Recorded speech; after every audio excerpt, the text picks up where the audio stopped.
Welcome to free online classes of physics with Lambur sir. Let us learn about the kinetic theory of matter and finally about the kinetic theory of gases. So the kinetic theory of matter and kinetic theory of gases both explains properties. Kinetic theory of matter explains properties of matter, solid, liquid, gases in terms of motion of its molecule. But kinetic theory of gases explains various properties, various gas laws of only gases in terms of motion of its molecule. So let us try to understand on which assumptions kinetic theory of matter is based.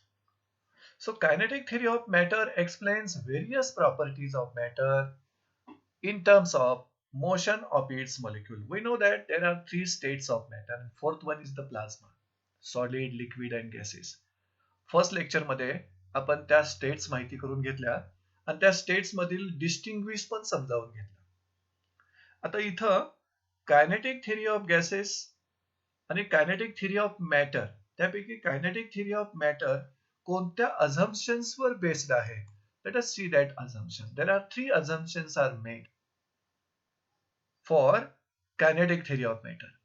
In first assumption, it is said that any matter consists very large number of extremely small particles which are called as molecules.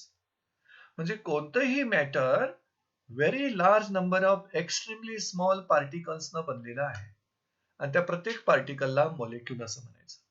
Then what is molecule?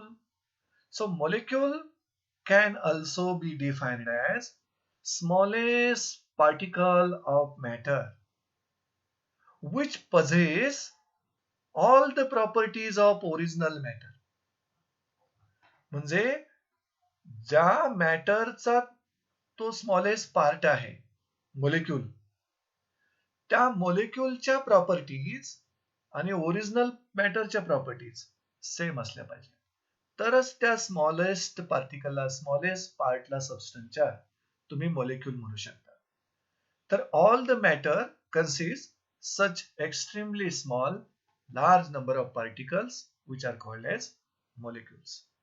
This was the first assumption of kinetic theory of matter. In the second assumption, molecules of the matter are always in the state of continuous motion.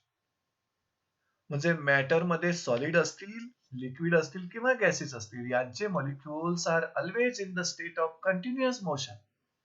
मग त्यापैकी translational motion, rotational motion आणि vibrational motion यापैकी कुठलीही motion त्या मॅटरच्या मॉलिक्युल्सना असणार. Example घ्यायचं असेल तर सॉलिडच्या मॉलिक्युल्सना व्हायब्रेशनल मोशन असणार, लिक्विड्स आणि गॅसेसच्या मॉलिक्युल्सना ट्रान्सलेशनल मोशन असणार.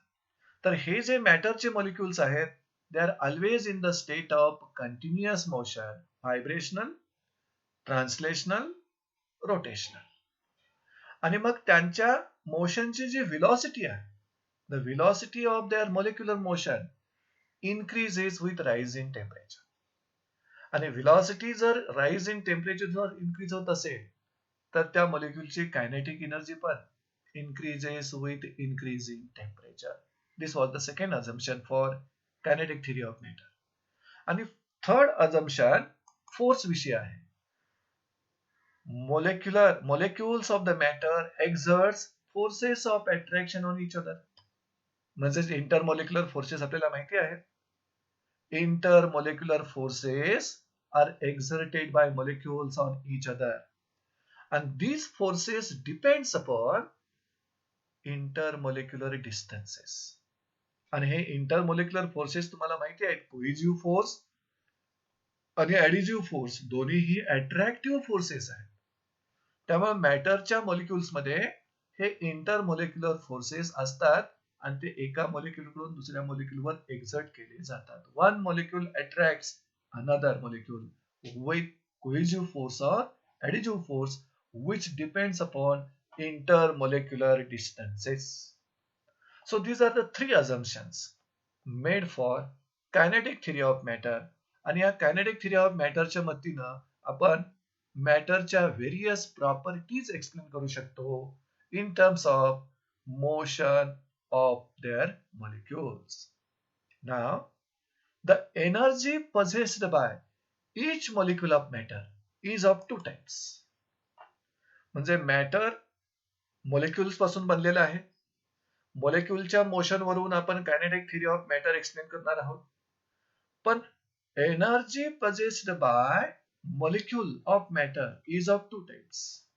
त्यामध्ये कायनेटिक एनर्जी एक आणि दुसरी पोटेन्शियल एनर्जी. म्हणजे मॅटरच्या कोणत्याही मॉलिक्युल जवळ ह्या दोन प्रकारच्या एनर्जी असतात, कायनेटिक एनर्जी आणि पोटेन्शियल एनर्जी. यातील kinetic energy appears itself due to molecular motion. म्हणजे मॉलिक्युलची जी काय कंटिन्युअस स्टेट मोशन मध्ये असते, व्हायब्रेशनल असेल, ट्रान्सलेशनल असेल किंवा रोटेशनल असेल, या मोशनमुळं मॉलिक्युल जवळ कायनेटिक एनर्जी प्राप्त होते. आणि potential energy कुणामुळं?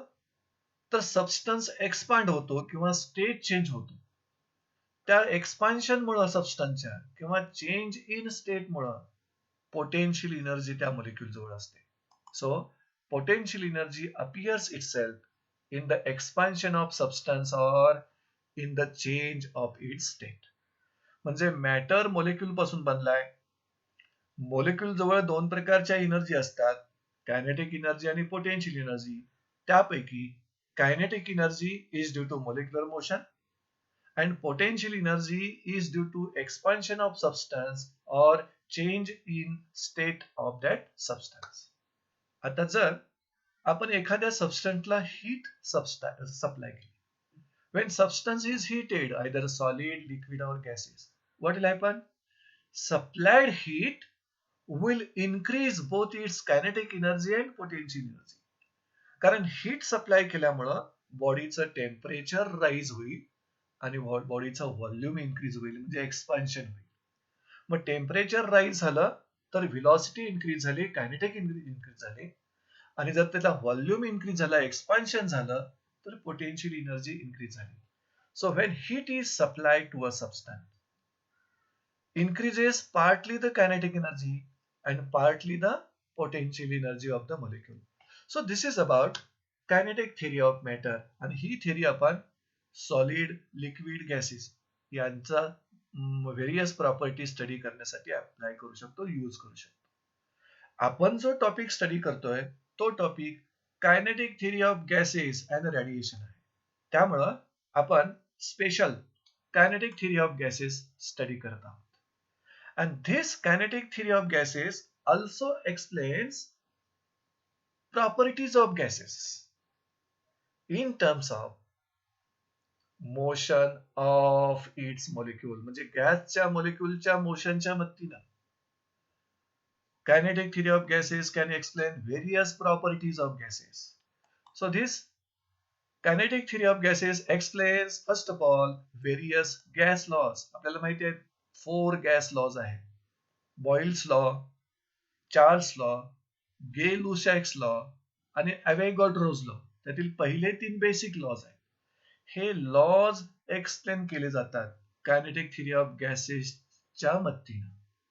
At the same time this theory explain the physical properties of gases like pressure, volume, absolute temperature, expansion, internal energy आणि अगदी सॅटिस्फॅक्टरीली या फिजिकल प्रॉपर्टीज एक्सप्लेन केल्या जातात, but in terms of motion of its molecule.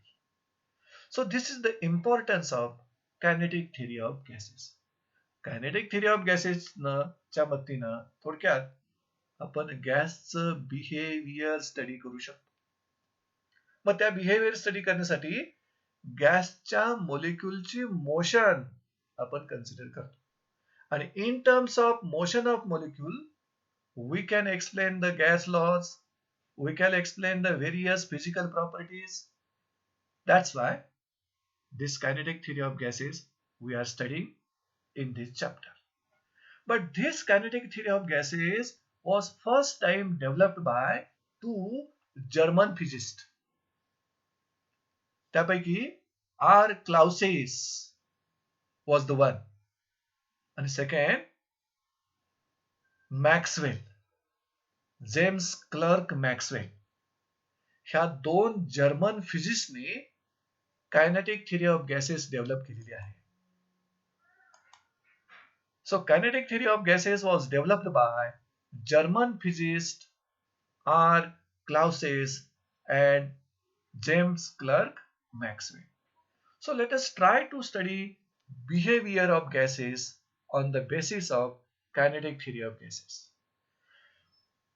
To understand or to study behavior of gases, there are certain assumptions are made.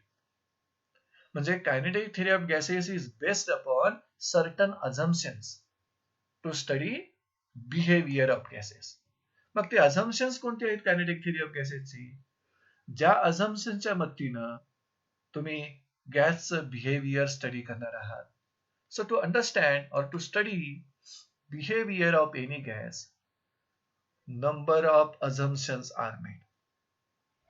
And that number is nothing but near about 10 assumptions are made.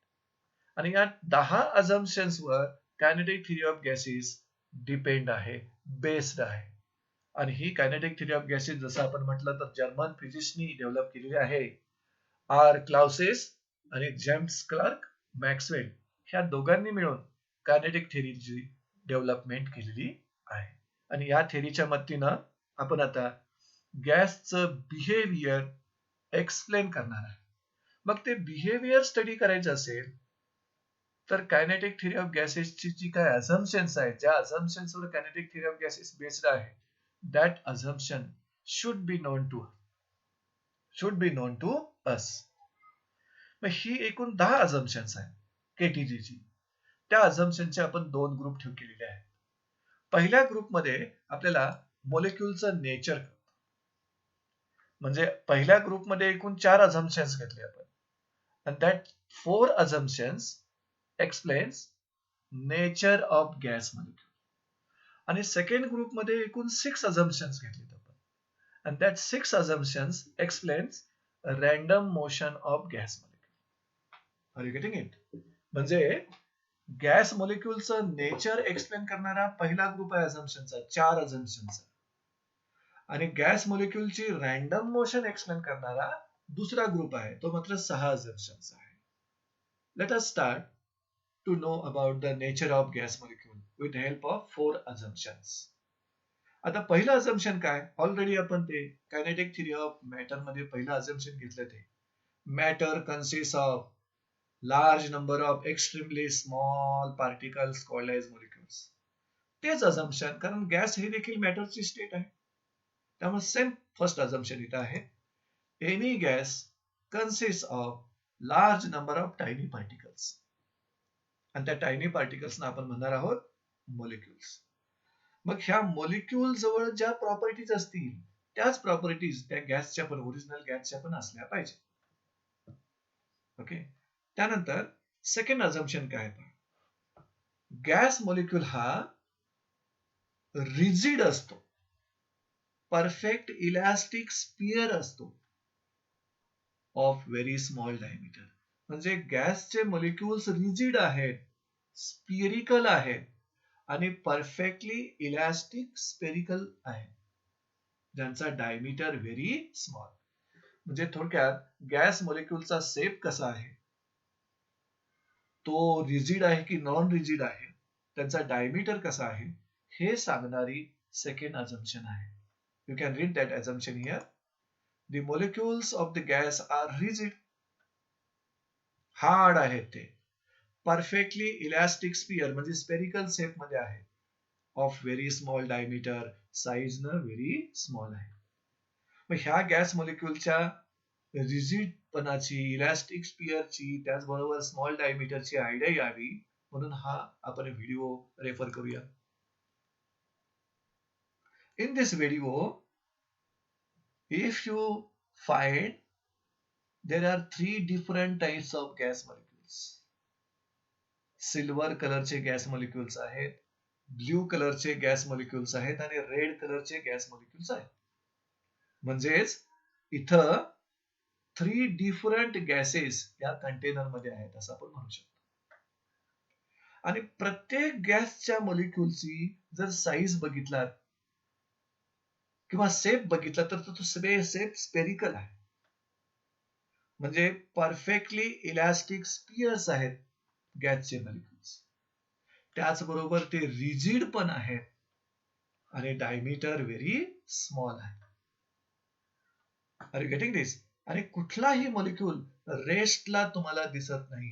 म्हणजे molecules are always in the state of random motion, जे आपण second group मध्ये समजावून घेणार आहोत.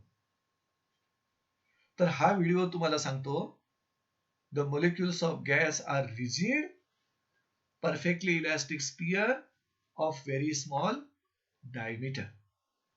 त्यानंतर तिसऱ्या assumption मध्ये आपल्याला कळणार आहे एकाच गॅसचे all molecules are identical in all respect.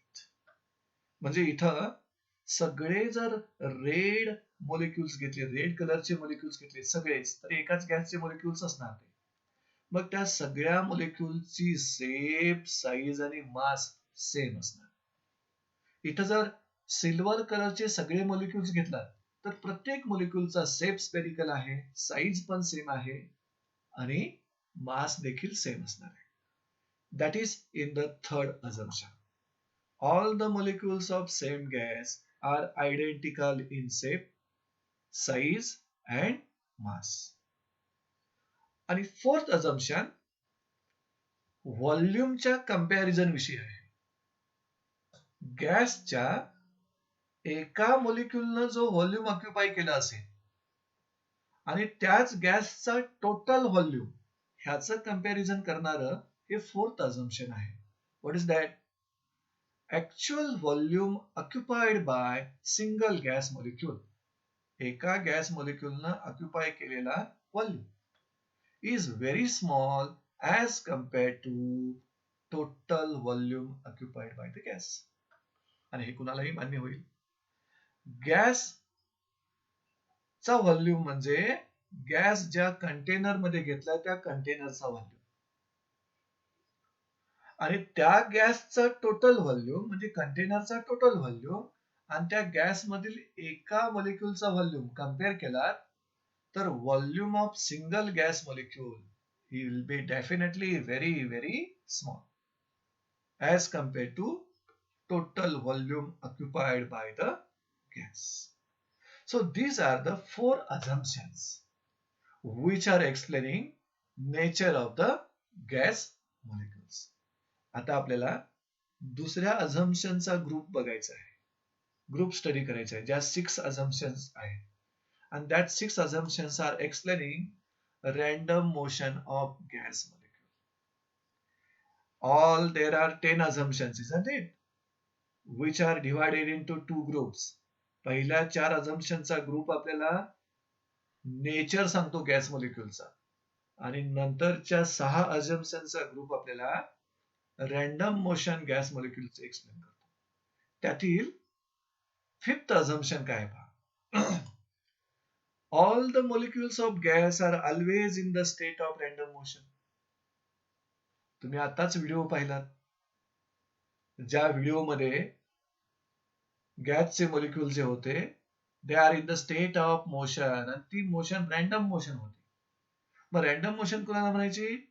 If the gas molecules are moving in all possible directions with all possible velocities then that motion is called as random motion.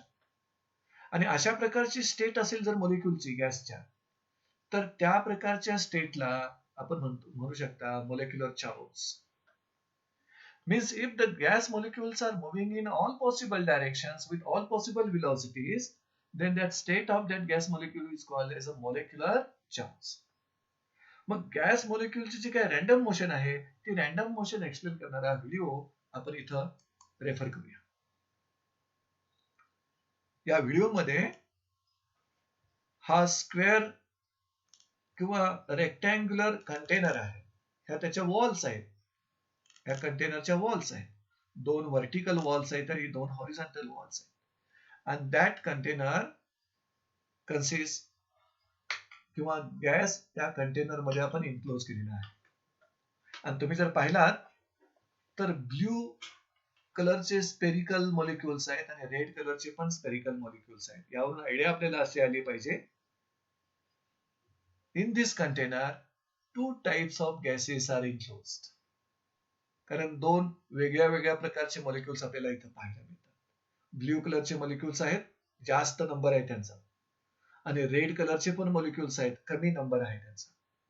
पण कोणत्याही मॉलिक्युलची जर तुम्ही स्टेट पाहिलात तर कुठलाही मॉलिक्युल रेस्टला नाही आहे. Molecule, all the molecules are in motion.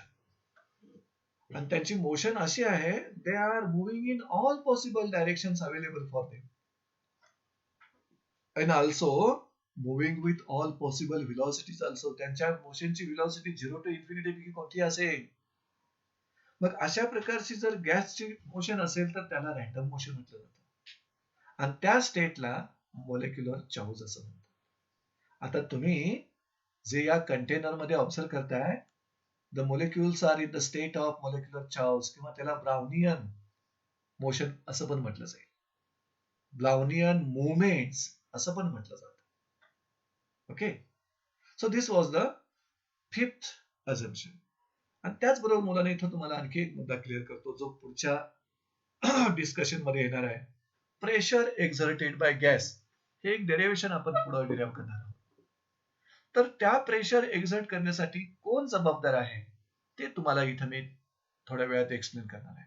त्यासाठी पहिल्यांदा सिक्स्थ अझम्पशन आपण समजावून घेऊया. गॅस मॉलिक्युलची रॅन्डम मोशन आहे. Due to their random motion molecules are constantly colliding. तुम्ही बघू शकता एक मॉलिक्यूल दुसऱ्या मॉलिक्यूल बरोबर कोलाइड होतोय. एका गॅसचा मॉलिक्यूल त्याच गॅसच्या मॉलिक्यूल बरोबर किंवा दुसऱ्या गॅसच्या मॉलिक्यूल बरोबर कोलाइड होतोय. त्याचबरोबर कंटेनरच्या वॉल बरोबर पण त्यांची कोलिजन होत आहेत. म्हणजे तिथं दोन प्रकारची कोलिजन्स होत आहेत, collisions between two gas molecules and collisions of gas molecules with walls of container. आणि ही जी कोलिजन्स आहेत ना, परफेक्टली इलास्टिक कोलिजन्स आहेत. म्हणजे काय, ज्या कोलिजन मध्ये मोमेंटम कॉन्झर्व होतं त्याचबरोबर कायनेटिक एनर्जी पण कॉन्झर्व होते, त्या प्रकारच्या कोलिजनला परफेक्टली इलास्टिक कोलिजन म्हणतात. म्हणजे गॅस मॉलिक्यूल मधली होणारी कोलिजन्स ही परफेक्टली इलास्टिक कोलिजन्स आहेत, कारण कॉन्झर्वेशन ऑफ मोमेंटम आणि कॉन्झर्वेशन ऑफ एनर्जी सॅटिस्फाय होते, दोन कंडिशन सॅटिस्फाय होते. त्याचबरोबर ह्या गॅसनं जो काय प्रेशर एक्झर्ट केलेला आहे वॉल ऑफ कंटेनरवर, that pressure depends upon collisions of gas molecules with the walls of container. कारण आपण इथं म्हणतोय पहा, gas molecules are constantly colliding with each other and also with the walls of container. You can see here. मग gas मॉलिक्युलची collisions with walls of container are responsible for the pressure exerted by gas. म्हणजे container मध्ये जो gas fill up केलेला असतो त्या गॅसचं pressure कोण ठरवतं, collisions of gas molecules with the walls of container, not collisions of gas molecules with each other. Is it clear for you? म्हणजे gas molecules एकमेकांबरोबर कोलाइड होतात आणि त्याचबरोबर कंटेनरच्या वॉल्स बरोबर पण कोलाइड होतात. तुम्ही या व्हिडिओ मध्ये बघू शकता. You can see that collisions with each other and also with the walls of container.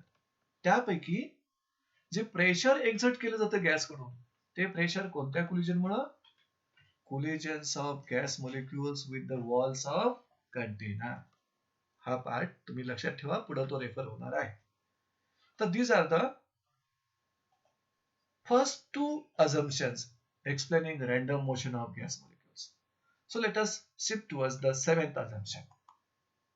See here, time of impact is very small compared to time interval between two successive collisions. आता हा time of impact म्हणजे काय, ज्या टाइमला दोन molecules एकमेकाच्या contact मध्ये असतात, म्हणजे time of collision you can say. आणखी दुसरा कुठला time, time interval between two successive collisions. म्हणजे एका गॅस मॉलिक्युलची दोन सक्सेसिव्ह कोलिजन्स. मग ती कोलिजन दुसऱ्या गॅस मॉलिक्युल बरोबर असू देत किंवा वॉल ऑफ कंटेनर बरोबर असू देत. टू सक्सेसिव्ह कोलिजन्स साठी लागलेला टाइम इंटरवल आणि टाइम ऑफ इम्पॅक्ट कम्पेअर केला तर time of impact is very small as compared to the time interval between two successive collisions. आता ही जी अझम्पशन आहे ते अझम्पशन्स आपल्याला कळण्यासाठी आपण एका व्हिडिओ मधून समजावून घेऊया.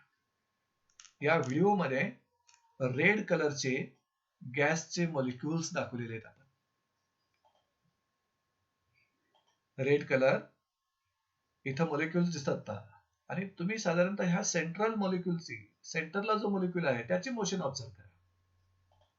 आता इथं एक कोलिजन झालं, त्यानंतर तो इथं दुसरं कोलिजन झालं,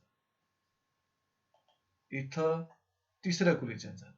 आता पुन्हा एकदा पहिलं कोलिजन करणं, first collision, second collision, third collision, पुन्हा रिपीट होतंय पहा. फर्स्ट कोलिजन, सेकंड कोलिजन आणि थर्ड कोलिजन. आता ही प्रोसेस रिपीट होणार आहे. तुम्ही ह्या सेंट्रल मॉलिक्युलची मोशन ऑब्झर्व करत आहात. ओके. आता इथं पहा, टाइम ऑफ इम्पॅक्ट म्हणजे काय? ज्या टाइमला तो कोलाइड होतो, टाइम ऑफ कोलिजन.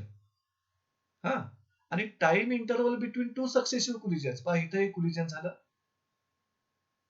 इथं दुसरं कोलिजन होत आहे. ह्या दोन सक्सेसिव्ह कोलिजनला लागलेला टाइम आणि टाइम ऑफ कोलिजन कम्पेअर केला, अर्थातच time of collision is very small. That is the assumption 7. Time of impact is very small compared to time interval between two successive collisions. हे तुम्हाला या व्हिडिओ मधून अगदी clear करते. हे पहा, टाइम ऑफ इम्पॅक्ट. आणखी एकदा पहा, टाइम ऑफ इम्पॅक्ट हा आणि time interval between two successive collision हे दुसरं कोलिजन झालं. इथं बघा, टाइम ऑफ इम्पॅक्ट आणि हे त्याचं दुसरं कोलिजन झालं. मग टू सक्सेसिव्ह कोलिजन साठी लागलेला टाइम इंटरवल आणि टाइम ऑफ कोलिजन कम्पेअर केला तर टाइम ऑफ कोलिजन किंवा टाइम ऑफ इम्पॅक्ट हा व्हेरी व्हेरी स्मॉल असतो. आता 8th अझम्पशन आपण याच व्हिडिओच्या मदतीने समजावून घेणार आहात. काय आहे पहा, between any two successive collisions molecule travels in a straight line with constant velocity. हे सेंटेन्स समजावून घेऊ. पहा मुलांनो, ह्या मॉलिक्युलचं इथं एक कोलिजन झालं समजा, हे दोन कोलिजन झालं, हे तिसरं कोलिजन झालं. आता पुन्हा एकदा इथं बघा, कोलिजन 1, कोलिजन 2, म्हणजे दोन सक्सेसिव्ह कोलिजन झाले का? आणि ह्या दोन सक्सेसिव्ह कोलिजन होत असताना मॉलिक्युलनं जे काही ट्रॅव्हल केलेला आहे तो ट्रॅव्हल केलेला पाथ हा स्ट्रेट आहे. You can C between two. आता इथं बघा, इथलं कोलिजन ओके 1 आणि इथं 2 होईल, त्या दरम्यान त्याचा पाथ कसा आहे पहा, स्ट्रेट. आणि त्या स्ट्रेट पाथवर it is moving with constant velocity. Clear दिसते त्या व्हिडिओमध्ये, तुम्हाला समजून घेण्यासाठी व्हेरी व्हेरी इझी आहे. म्हणजे between any two successive collision, gas मॉलिक्युलची कोणतीही दोन सक्सेसिव्ह कोलिजन होत असताना molecule travels in a straight line. मॉलिक्युलचा पाथ हा स्ट्रेट आहे आणि त्याची व्हेलॉसिटी कॉन्स्टंट राहते. आणि त्याचबरोबर distance covered by molecule between two successive collisions is called free path. आता इथं पहा, this is the one collision, this is the second collision. ह्या दोन कोलिजन मध्ये जे मॉलिक्युलनं डिस्टन्स कव्हर केलेला आहे त्याला फ्री पाथ म्हणायचं. ते डिस्टन्स स्ट्रेटच असणार of course. The distance covered by gas molecule between two successive collision is called as a free path. मग माझा आता प्रश्न तुम्हाला असा आहे, हा जो सेंट्रलचा मॉलिक्युल आहे तो तीन वेगळ्या वेगळ्या मॉलिक्युल बरोबर कोलाइड होतोय. हा पहा फर्स्ट, हा पहा सेकंड आणि इथं आहे तो थर्ड मॉलिक्युल. मग त्याच्या तीन प्रकारचे फ्री पाथ मिळतात. फ्री पाथ म्हणजे काय? Distance covered by gas molecule between two successive collisions. मग इथं आपल्याला 3 वेगळे फ्री पाथ मिळतात. मग तुम्ही मला सांगा, length of the free path is same or different? इथून इथं येताना जो फ्री पाथ आहे, इथून इथं जात असताना जो फ्री पाथ आहे, आणि पुन्हा इथून इथं जात असताना जो फ्री पाथ आहे, what about their length? You can compare the length. कारण फ्री पाथ म्हणजे काय? Distance covered by gas molecule between two successive collision. पहा आता या सेंट्रल गॅस मॉलिक्यूलची सक्सेसिव्ह कोलिजन्स बघा, 1 आणि इथं 2. हे डिस्टन्स त्यानं कव्हर केलं. इथं आणि इथं कोलाइड झालं, हे डिस्टन्स कव्हर केलं. अर्थातच हे डिफरंट आहे. आणि पुन्हा तो डिस्टन्स कव्हर करायला जातो, हे पण डिस्टन्स आहे. ते डिस्टन्स जे कव्हर केलेले आहे gas molecule between two successive collision is called as a free path. So we can say that length of free path is not same. It is the different. त्यामुळे या video मधून आपण 7 नंबरचं आणि 8 नंबरचं असम्पशन क्लिअर समजावून घेतलेले आहात. Let us shift towards the 9th number assumption. आता हे 9th नंबर असम्पशन मध्ये काय सांगितलंय पहा, average kinetic energy of gas molecule. कारण gas molecules are always in the state of random motion. Motion आहे म्हणजे व्हेलॉसिटी आहे, आणि व्हेलॉसिटी आहे म्हटल्यानंतर कायनेटिक एनर्जी आहे. म्हणजेच kinetic energy of gas molecule is directly proportional to its absolute temperature. कारण आपण कायनेटिक थिअरी ऑफ मॅटर मध्ये velocity of the molecular motion increases with rise in temperature, second assumption पाहिलं पाहिजे. मग व्हेलॉसिटी इन्क्रीज होत असेल तर कायनेटिक एनर्जी इन्क्रीज होणार.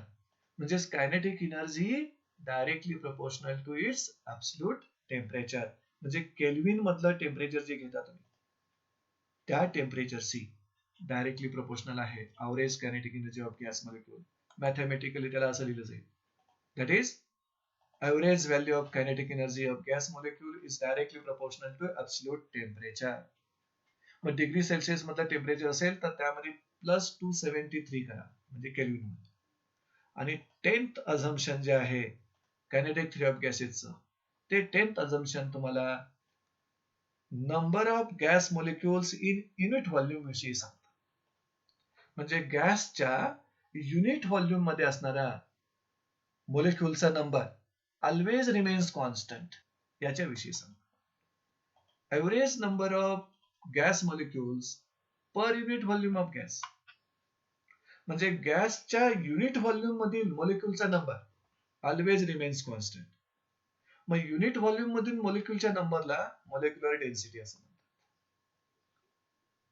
त्यामुळं गॅसची molecular density always remains constant असं म्हटलं तरी चालतं. आणि मॉलिक्युलर डेन्सिटी म्हणजे काय?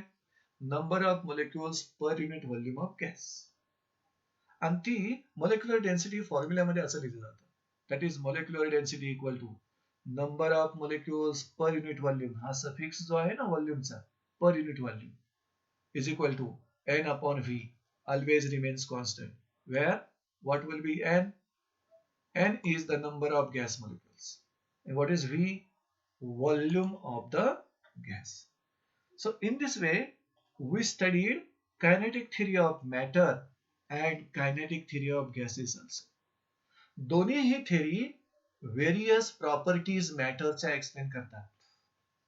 त्यातील kinetic theory of matter explains various properties of matter, solid, liquid, gas. And kinetic theory of gases explains behavior of gas. दोन्ही ही थेरीची त्यांची assumptions आहेत. कायनेटिक थिअरी ऑफ गॅसेस ची 10 assumptions आहेत, 2 ग्रुप मध्ये डिवाइड केले. आणि कायनेटिक थिअरी ऑफ मॅटर ची 3च assumptions आहेत. So in this way we completed the general idea about the kinetic theory of matter and kinetic theory of gases. Let us stop.